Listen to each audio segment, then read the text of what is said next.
joining this EU policy deep dive. We heard this morning how Europe will be the first hydrogen market globally. We heard how Germany, a country running on coal, nuclear, and diesel, was thinking of exiting coal, nuclear, and diesel to run more on Russian gas, and that is no longer going to be available. And so there's an urgency to import renewable energy. There's not enough land and a lot of NIMBYism in Germany, and I'm not picking on Germany, the same applies to many other European countries. You simply cannot build the renewables to the right scale. And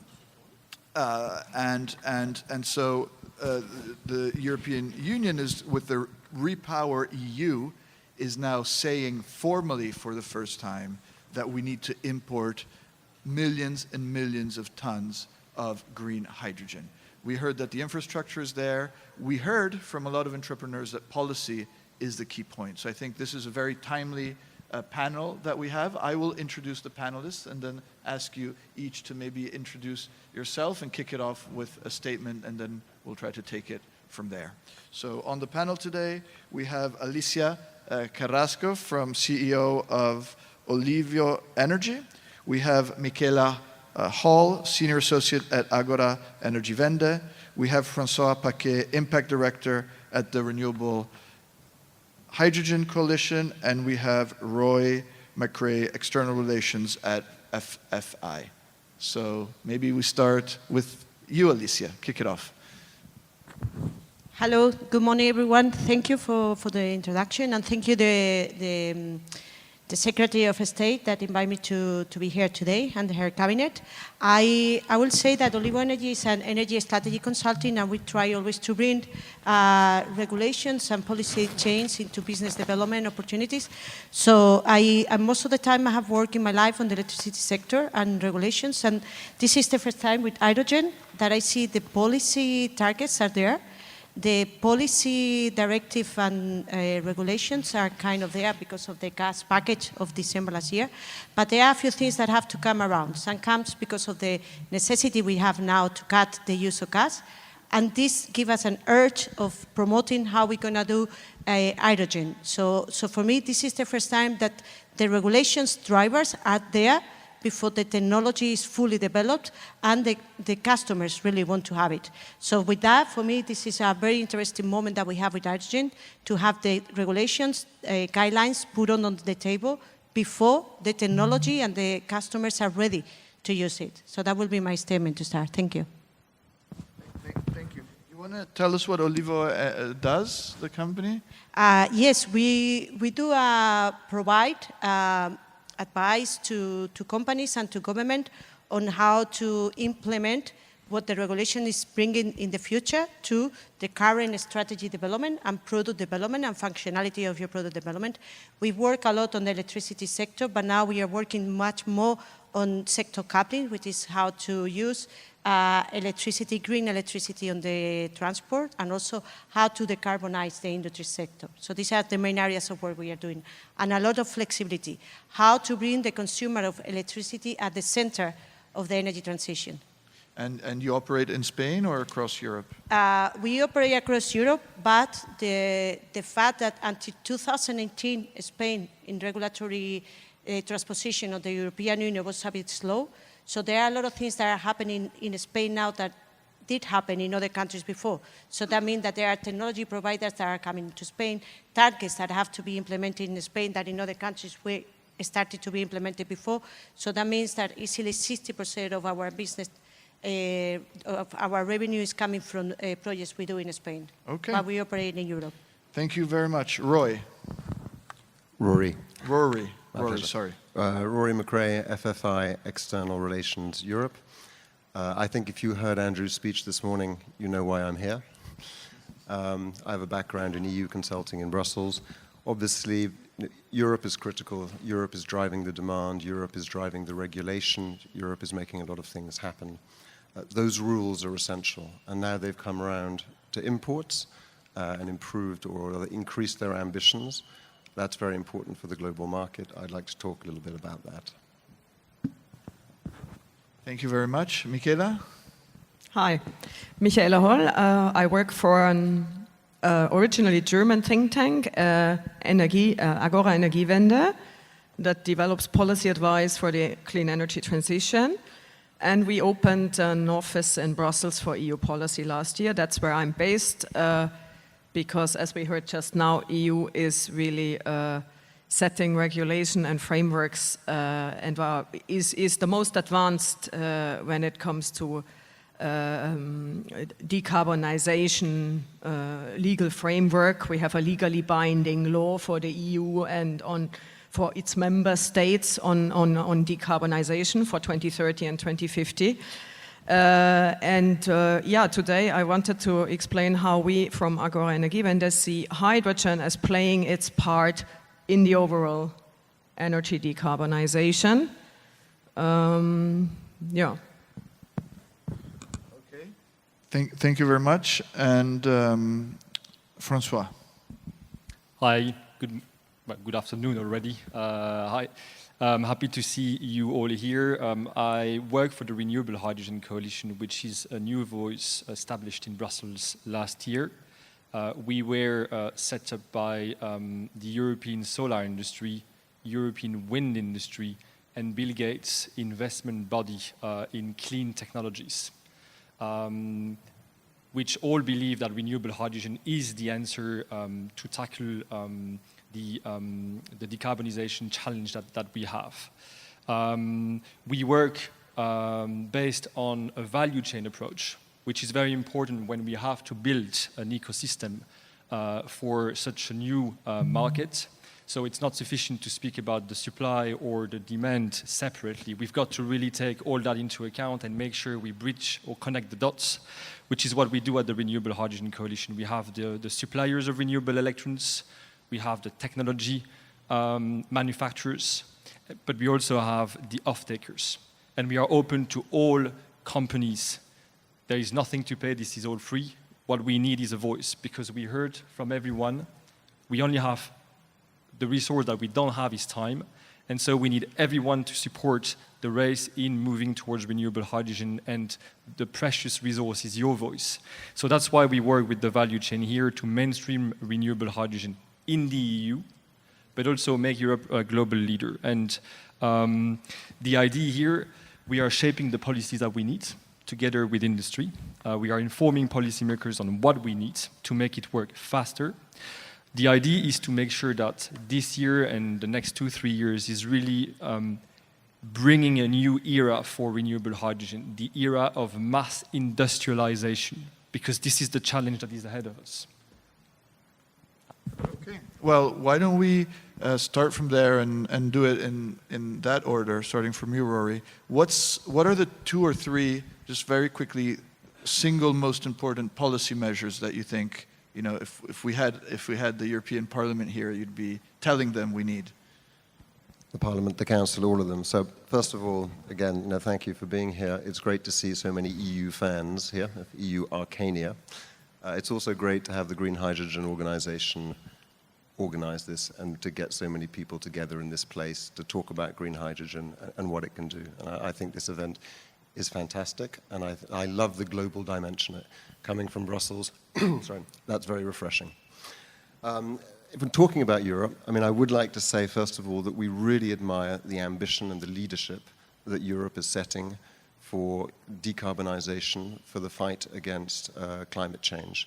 The ambition of the Green New Deal, of Fit for 55, the hydrogen strategy is part of that, and now for Repower EU. Now, given all that and where we are with the world at the moment in Ukraine, and you've heard this morning, we are in a hurry and we need to make things happen. So for this to happen, we think we need infrastructure. So, and let me actually just come back and say that there is room for everyone for this, for hydrogen. We think this is a growing vector. This is a cake that everybody needs to eat, so to speak. I'm very happy that the EU is coming around to the role for imports. There are some critical pieces for that, which are the infrastructure for the imports. We don't think it's there. It needs to get built. We need things in ports. We need the arrivals terminals. We need the storage. We need the midstream, as we heard today. We need funding for that. We need clear and critical pathways so that approvals can take place. We need this to happen quickly. we need the funding for the demand side. Okay, this is essential. We need orders to take place in 2022, whether it's carbon contracts for difference, contracts for difference. This needs to work for the Mittelstand, for small companies. Some of the larger ones will be able to take care of themselves. And it needs to work for producers that can have a longer-term perspective. And Europe is working at pace at this, but we need to get it right, and we need to push it out the door fast. And then the critical piece is we need the certification. And this has to work for Europe, and it has to work for suppliers. It has to be transparent, and it has to be workable. We can probably go into the delegated act at great length later on if people want to.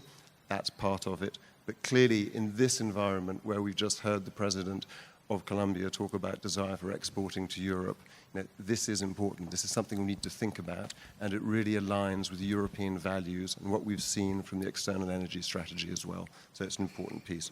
And just so we don't agree too much on this panel, because there's maybe a danger, I thought I would lob in the idea that maybe some blending could be a good idea because it would guarantee some volumes, and then Michaela can attack me on that. And so we have somebody to set things up against. I would say the issue on the pricing is, of course, related to fossil fuels and carbon. And therefore, we also have the Energy Taxation Directive in the pipeline, and we mustn't take our eyes off what we are up against, as Andrew said. Thanks. That's brilliant. So for those who are not familiar with the blending idea, blending is something that has worked incredibly successfully in European policy when it comes to biofuels. If you're filling up your car here in Barcelona or in London, 10% of the petrol or diesel you're putting in is biopetrol or biodiesel. And most Europeans don't even realize this. So it's almost an invisible tax. It worked wonders because it created a big renewable fuel industry that didn't exist before in a seamless way, and it was very gradual. So some of us, and I'm in this camp, say that because we've demonstrated that you can put pure hydrogen into the existing gas grid, gas is CH4, you're adding H2, it's behaving exactly like conventional, completely fossil gas. This may not be the best use of hydrogen from an energy efficiency point of view because you're diluting it and mixing it. But in terms of creating overnight demand, it's a very quick win. And you can ramp it up, or you can even ramp it down, so you can have different blending quotas for the summer and the winter. And if the demand really picks up faster than expected, you can always blend less and have more available. Not everyone likes this, because people think it's a way for the fossil fuel industry to gradually clean itself. But if you actually look at what's missing to get these projects off the ground is the predictable, visible, credible demand. And this is a very great way of creating demand without having to raise taxes or to think about creative subsidies or creating any market distortions. But let's carry on. Alicia, over to you with your 2 points. Well, for me, when I look at hydrogen, there are a few barriers that I think are relevant. There are many more, so this is just one that are coming on how to integrate with the electricity sector. So one is mostly the price of electricity, mostly, and more important, the availability of renewable electricity. So that means that, from my point of view, the goal of additionality should be a must, because otherwise we are having, right now, on the electricity sector, targets to increase the consumption of renewable. If we have to pass this to the industrial consumption and from hydrogen, so we really need to push for additionality. And in that sense, we do see that we will have to cope with how to push for having more renewable. And this is promoting that the go areas that are named on the repower, and this will request that some of the permitting that we have today in place for building new renewable will have to change. We don't know what it's going to mean, but it's true that it has to change. Otherwise, areas like Catalonia, it's not possible today because of permitting to build new renewable capacity. So when you have to bring this to having more capacity for hydrogen, this is going to be a big issue. So, and this is a thing that is important for us. Also, hydrogen and the electrolyzer manufacturing capacity in Europe have to increase. We need to have 10% of hydrogen, 10 tons, 10 millions of tons in 2030 need to come by hydrogen produced in Europe. So we need to better the infrastructure and the capacity we have to build the electrolyzers in Europe and then to implement it as well, to roll out that. For that reason, I think it's also very important from the policy point of view and from the regulatory point of view that hydrogen keeps being on a priority when we are looking at the state aid. So these are the things that I think are important for hydrogen. Thank you, Alicia. I think for those of you who are not familiar with the European discourse in detail, the additionality point is one that is receiving a lot of attention. The point is, if you're using the renewables to go to industry right now, and industry needs the renewables, if you add hydrogen, it has to be incremental. It has to be additional renewables and not the existing or the ones compete. This is to avoid competition. And one of the solutions is to just go outside of Europe, where we have a lot of land and a lot of sun and a lot less NIMBY, because, as Alicia, you say, there is really this problem with regulation and with permitting, but there's even more a problem with people just not wanting infrastructure in their backyard. And you have countries like Italy, which have a lot less land than Spain and more people and more mountains, where the available flat land to actually put the solar infrastructure is very, very limited. And then you have additionality competing with agriculture and food and not with that. So that's why the European policy is now looking to North Africa. And just 0.8% of Sahara would be enough solar to supply all of Europe's energy needs. And we don't need that because we'll have offshore wind, we'll have European panels, we'll have a lot of renewables coming from Spain and Portugal and southern Italy, and we'll have a lot of biofuels, and we'll be importing hydrogen from other places, but just to put it into perspective.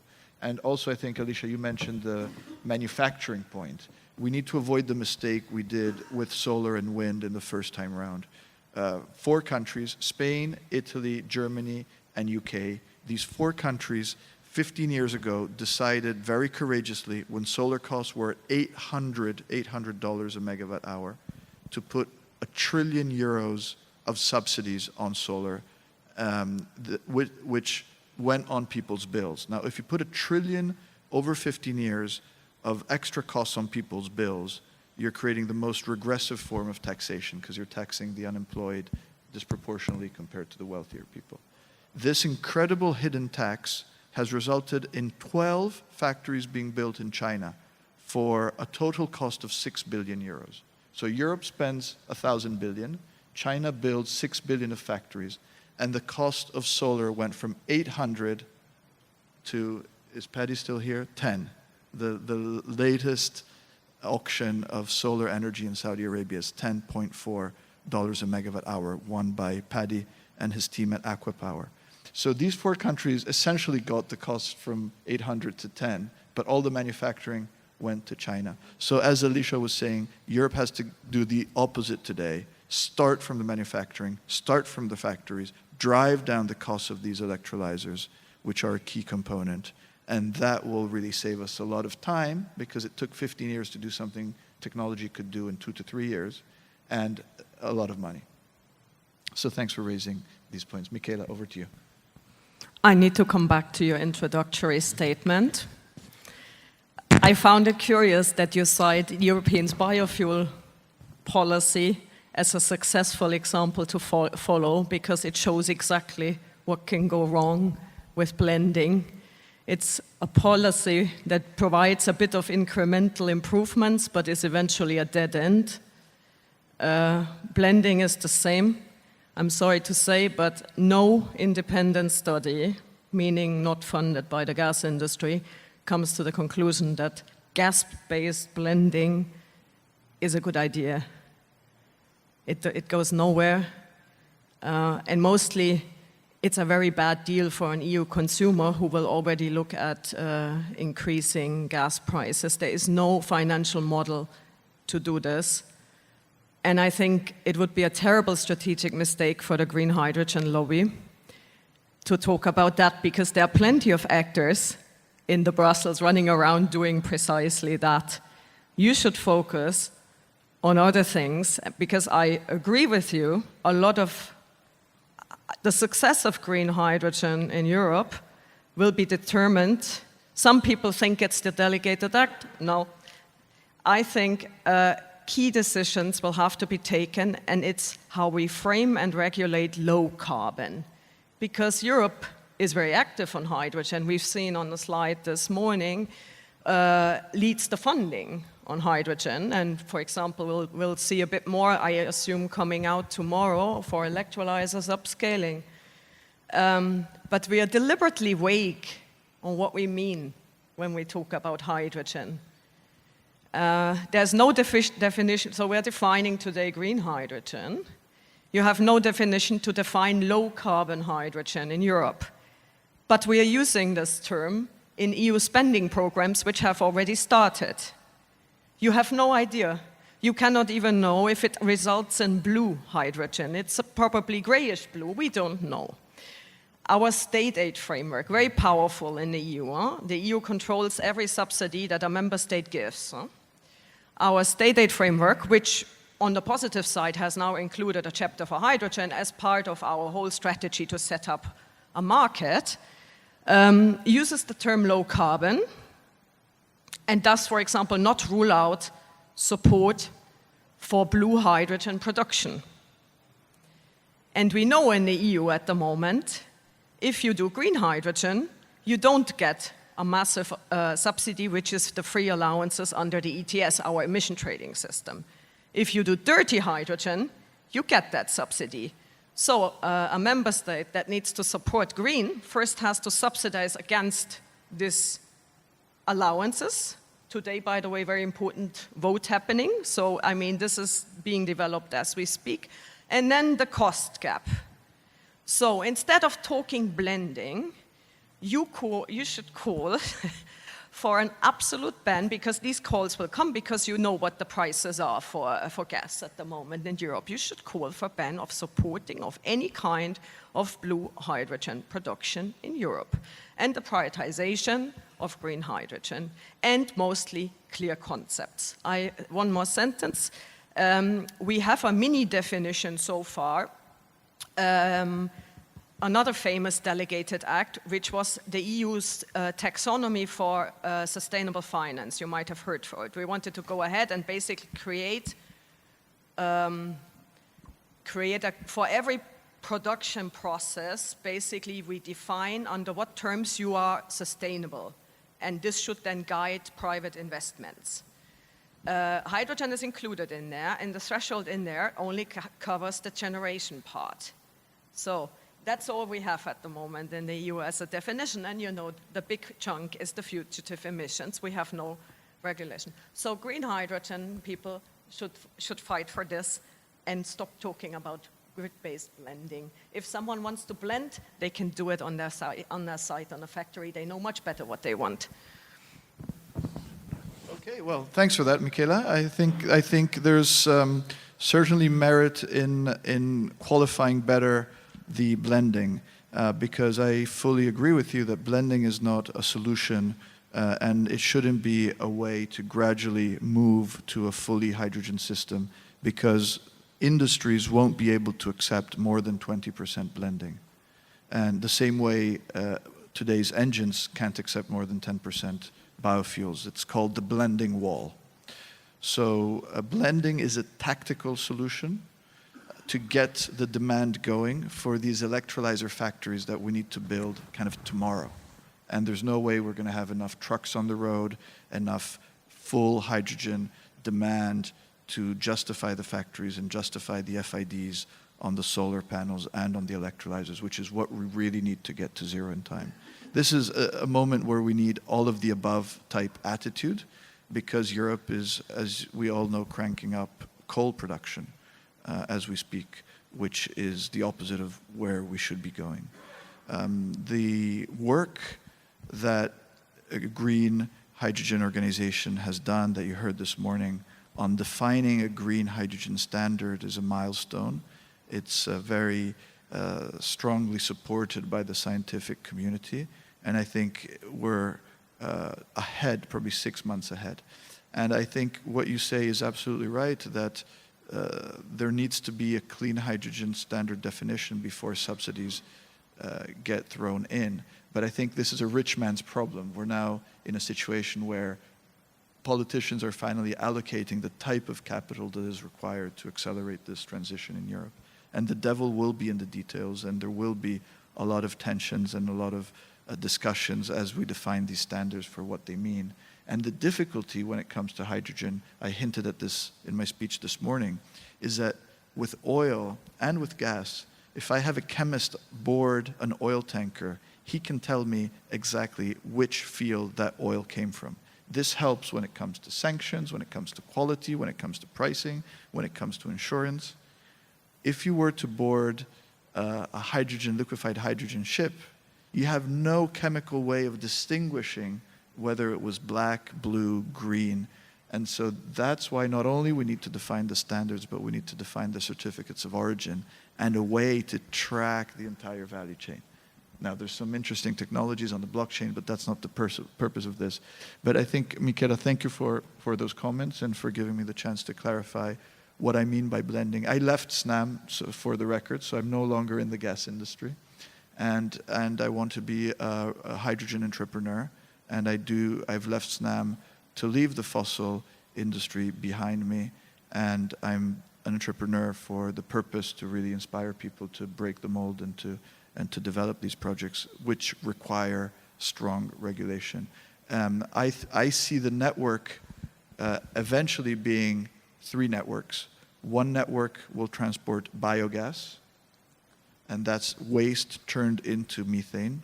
One network will transport hydrogen, and then for a period of time, industries that won't be able to decarbonize, we need to just remove their CO2. But again, this is a transition to eventually having just pure hydrogen come in. Thank you. Over to you. Thank you. Quick word on blending, because I think this is a huge issue. We, renewable hydrogen value chain, including the off-takers, do not work so much on that, but we have an opinion about it. We don't think this is a clever idea. While indeed there might be a certain capability of blending, we think that we need to look a little bit out there. What are the big hydrogen consumers? Chemical sector. They are extremely sensitive to the quality of their hydrogen. They do not want this quality to be undermined. And I think we've got to really understand that. I do share your concerns on the environmental perspective, diminishing the real value that hydrogen has to bring, which is the decarbonization potential, which is diminished when you blend because of the energy density issue of hydrogen compared to natural gas. So to meet the same demand, you need to increase your natural gas content. So I don't think this is very good. And last but not least, I think the cost is an issue as well. Why would you pay more for a blended gas, which will deliver less to your company? Moving away from this discussion, because I think we've got much more important things to discuss. Everyone talks about this chicken and egg problem. I think the EU is putting the steps to solve the problem and basically have the first egg that will lead to a beautiful story. We need to create the demand. Everyone needs that. The demand will bring the supply stream investments. The demand will reduce the capex of technology by mass deployment, and so what the EU has been doing, and it's important for the international community to understand, the European Commission has proposed ambitious, binding, focused targets to use renewable hydrogen in priority sectors. Those sectors that are consuming hydrogen. And we already have those markets today. Grey hydrogen production, fertilizers, and we have the upcoming markets being steel, fuels for shipping and aviation.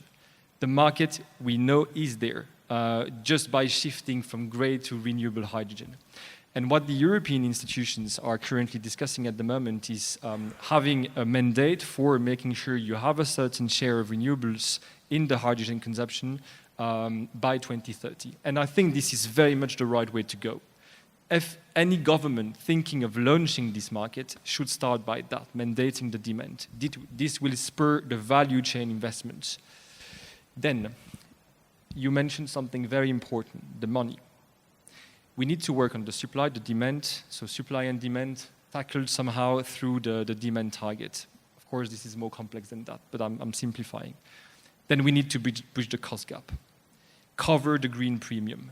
And this is the only way to achieve the scale and the speed that we need to do everything at once. We cannot just wait that the supply comes to create the demand and then put together the support schemes. Support schemes, we have to talk about it. If you allow me 1 second. Yep. CapEx is one important thing, but we know the technology cost will decrease, and the target will definitely help there. We can cover part or all the CapEx investment for companies moving into renewable hydrogen that we know is the best solution, is a no-brainer. Tax exemption is another way of supporting the shift towards a lower CapEx, but OpEx is of utmost importance. Carbon contracts for difference will increase the revenue streams of your project. Contract for difference, targeting the cost of electricity, the raw material of your renewable hydrogen. We need to remove the levies and the charges for those industrial players that are making the move of going for renewable hydrogen.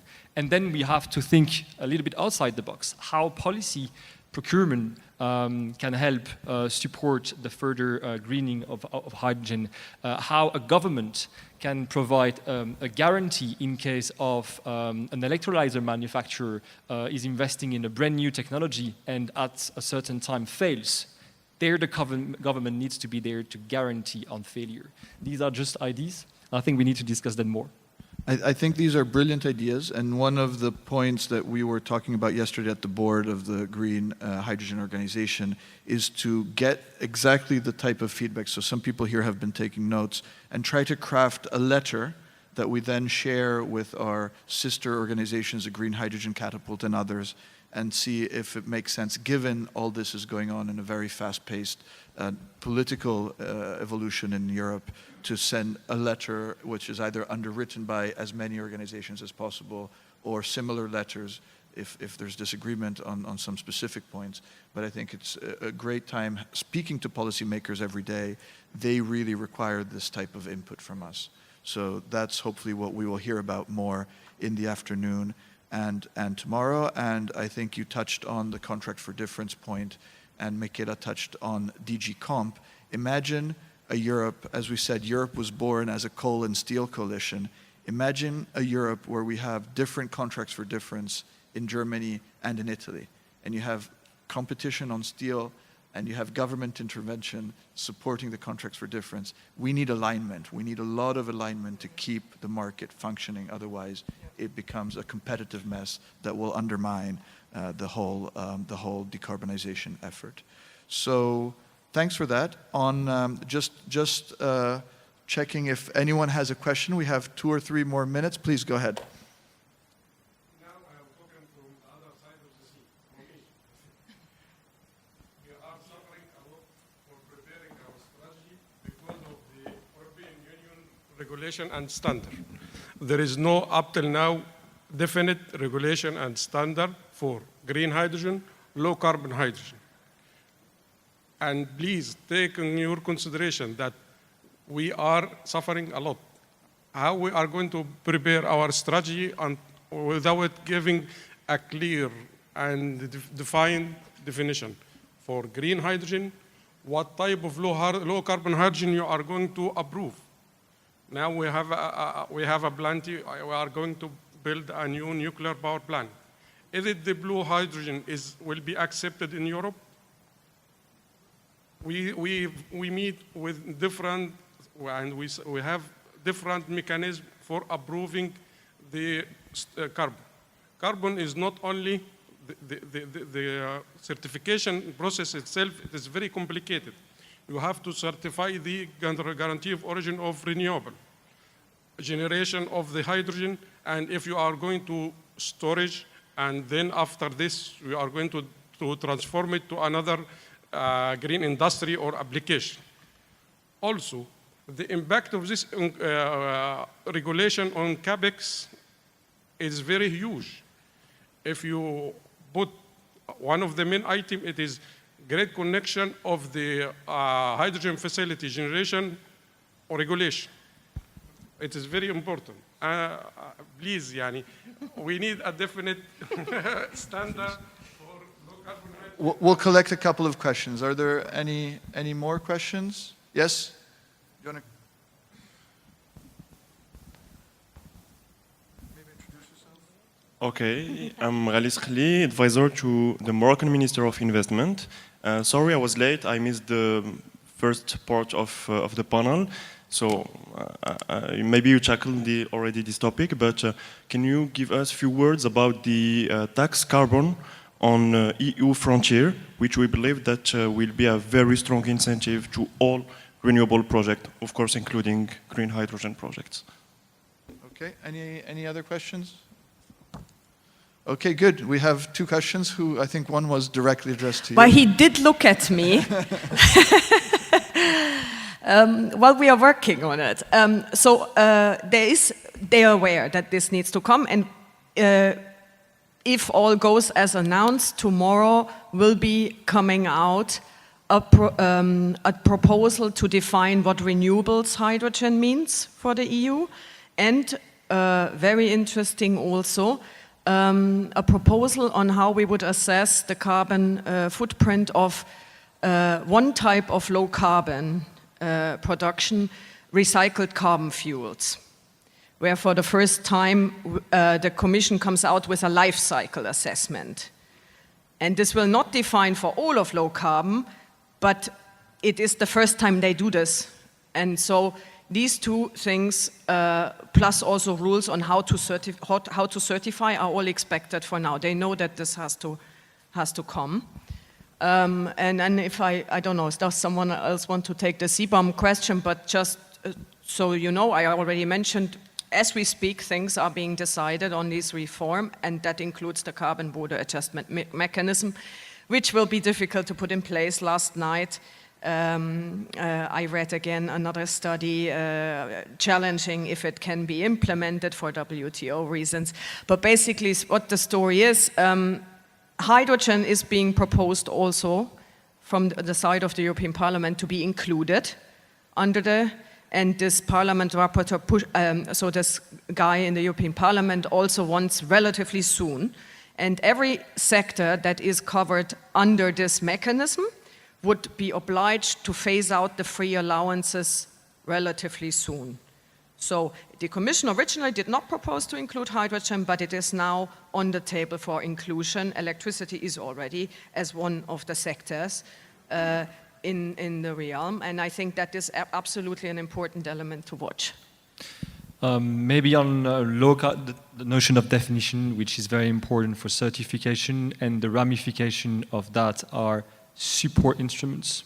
Without a clear definition, you don't get the money from the governments, which is the money that we need. This is very important for the delegated act on additionality. This is a very obscure term for people not being EU policy geeks. But the idea is we need to build more renewables for producing the volumes that we need, just to put it simply. Want to finish on that. We need to make sure, from an off-taker point of view, we create the level playing field between the different types of hydrogen. And we need to give them the informed choice. You only do that by ensuring that you have a right definition for renewable hydrogen, but also for low-carbon hydrogen. That includes what? Life cycle emission measurement, minimum carbon capture and storage rates, because not all CCS technologies work the same. And they're not reaching 95% on the ground. And last, minimum methane leakage into the overall footprint. Without that, you don't have a proper level playing field. François, why were you afraid we would disagree? We are totally online today.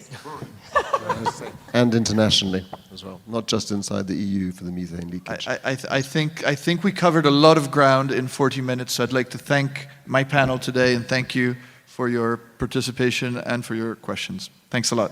We're finishing right on time. Bye-bye.